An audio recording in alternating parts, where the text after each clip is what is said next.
Kasus kekerasan terjadi di lingkungan sekolah ini kita telah terhubung dengan Novita Tandri, psikolog anak, remaja, dan keluarga. Selamat siang, Mbak Novita. Selamat siang, Mbak Diris. Apa Mbak kabar? Novita, baik Mbak Novita, kabar baik. Tapi cukup terharu juga ya, cukup sedih juga gitu. Kita melihat bagaimana sekarang ini banyak sekali kasus-kasus kekerasan yang terjadi di sekolah begitu, banyak jumlahnya. Kenapa hingga kini masih saja terus terjadi, Mbak Novita, kasus kekerasan di sekolah yang kemudian dilakukan oleh teman sebayanya begitu, kakak kelas, bahkan hingga di kelas. Apa faktor penyebabnya? Mungkin salah satunya adalah aturan yang ada di sekolah yang tidak memberikan sanksi hukum atau efek jera.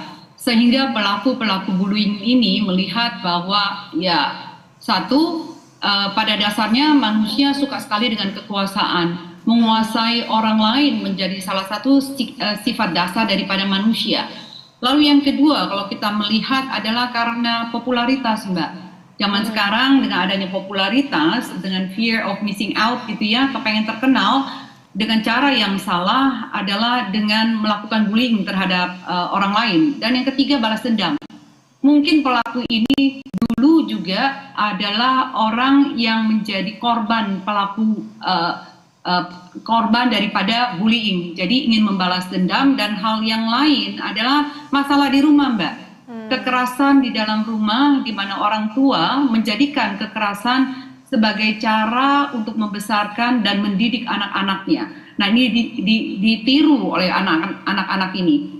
Lalu ada yang disebut dengan enjoyment, kenikmatan pada saat melihat orang lain menderita, melihat orang lain menangis dan sedih. Ini salah satu juga ada yang disebut sebagai gangguan kesehatan mental, untuk bisa mencari kesenangan, kenikmatan pada saat orang lain itu susah. Lalu yang lain adalah peer pressure, tekanan dari pergaulan, ikut-ikutan teman-teman supaya masuk dan dikenal menjadi populer juga di kalangan mereka. Jadi ada geng-geng yang memang biasanya terkenal di dalam lingkungan atau sekolah mereka.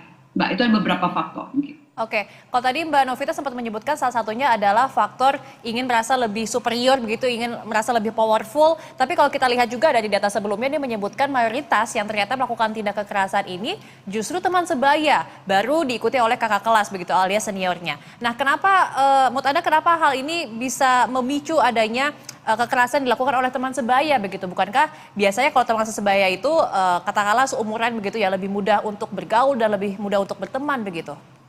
Ya, bagus banget pertanyaannya, Mbak. Memang biasanya kalau yang terjadi bullying adalah ada relasi kuasa di situ. Jadi yang di atas lebih senioritas misalnya kepada yang bawah, atau atasan terhadap bawahan. Tetapi kita harus lihat kalau untuk di remaja justru peer pressure ini, Mbak. Nah, biasanya mereka kepada yang di atas takut, kepada yang di bawah mungkin tidak punya masalah karena tidak punya konflik dengan yang di bawah. Tetapi dengan yang sebaya, karena berinteraksi setiap hari, ingin bahwa saya punya kuasa yang lebih besar. Karena kalau kuasa, power terhadap orang yang sebaya itu lebih keren, Mbak, dibandingkan dengan yang di bawah. Kalau yang di bawah relasi kuasanya itu nggak terlalu keren banget. Tetapi sebaya, karena setiap hari mereka berinteraksi dan biar supaya diterima di dalam komunitas geng yang biasanya membuli orang, ini terlihatnya cool, Mbak. Jadi apalagi kalau bicara yang demen banget dengan apa yang disebut dengan social butterfly. Dengan ada ini mereka terlihat lebih keren. Oke, nah kalau tadi Anda juga menyebutkan ada faktor ikut-ikutan begitu, apakah Mbak Novita melihat ada faktor teknologi seperti gadget mungkin yang juga sangat mempengaruhi adanya tindak kekerasan di sekolah saat ini? Sangat bisa, Mbak. Apalagi kalau bicara sekarang kita punya sosial media untuk berinteraksi, misalnya kita sebut sebagai WhatsApp gitu ya, ada WhatsApp group. Jadi kalau yang di dalam masuk di dalam WhatsApp group tertentu, berarti orang-orang yang dipilih, chosen gitu, bisa berada di dalam grup ini. Kalau kamu tidak berkomentar atau tidak ikut andil di dalam geng ini, kamu dikeluarin. Jadi nggak boleh mute, jadi nggak boleh tidak aktif. Karena kalau tidak, kamu berarti bukan bagian dari sini dan berhak untuk saya bully pada saat berada di dalam lingkungan sekolah atau pada saat mereka bertemu. Jadi keaktifan ini menjadikan anak-anak takut supaya tidak terlihat keren, Mbak. Ya kan, kalau kita lihat di sekolah-sekolah peer pressure ini menjadi luar biasa, dan akhirnya meningkat dengan adanya dunia digital sekarang yang semakin penekanannya tuh semakin tinggi terhadap anak-anak yang harusnya tidak ingin masuk. Sekali lagi, peer pressure, tekanan pergaulan dan pertemanan itu ada di dunia anak-anak remaja ini, di mana fokus mereka bukan apa kata orang tua lagi, tetapi apa kata teman saya lebih berharga daripada kata orang tua. Oke, baik. Pengakuan dari teman sebaya begitu ya, Mbak Novita ya. Nah, dari dari data pula juga tadi juga sempat ditayangkan juga kami tayangkan banyak kasus kekerasan ini terjadi ternyata di jenjang pendidikan SMP dan SMA. Nah, kita tahu kalau di jenjang ini sedang mengalami apa yang namanya pubertas begitu. Apa yang perlu dilakukan mungkin oleh pihak sekolah di jenjang pendidikan ini khususnya SMP SMA untuk meminimalisir adanya tindak kekerasan di sekolah? Memberikan aktivitas, Mbak. Jadi ada aktivitas di mana anak-anak bisa melampiaskan semua keaktifan energi ini di masa muda.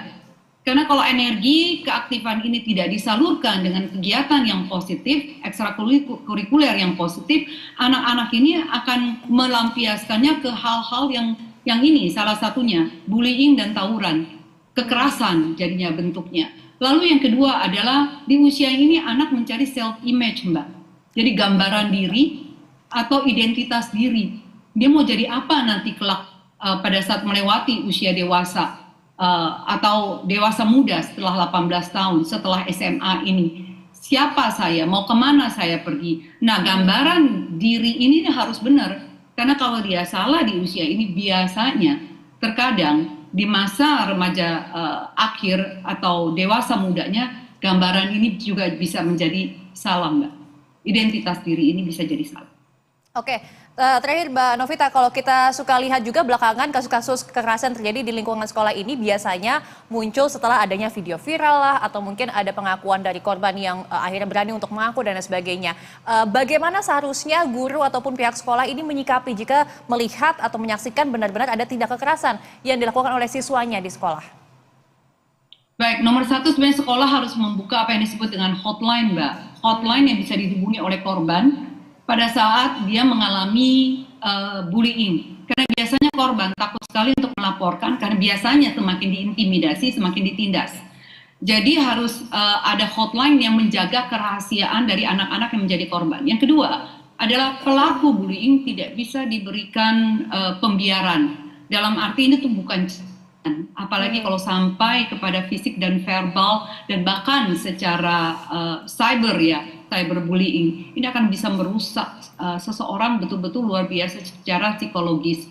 Jadi buat saya harus ada sanksi, efek jera, sehingga there's no way ada bullying yang bisa ditoleransi di dalam lingkungan sekolah. Dan peran orang tua luar biasa untuk tidak memberikan kekerasan sebagai solusi daripada mendidik dan mengasuh anak dimanapun. Jadi anak-anak belajar bahwa empati, bahwa kebaikan, kasih sayang adalah solusi untuk bisa mencapai apa yang disebut dengan konflik, resolusi konflik. Manajemen konflik ini harus diajarkan kepada anak-anak, Mbak Didis. Oke, penting peran dari sekolah, kemudian orang tua juga, dan juga mungkin pemerintah setempat ya untuk bisa mengawasi. Karena kalau saya pernah mengutip pernyataan dari Mbak Novita beberapa waktu lalu, korban ini bisa menjadi pelaku juga begitu kekerasan di kemudian hari. Terima kasih banyak atas informasi dan juga insight-insightnya Mbak Novita, sudah bersedia juga berbincang di Berita Satu Siang hari ini. Salam sehat selalu Mbak Novita, terima kasih. Terima kasih Mbak Didi, selamat bekerja.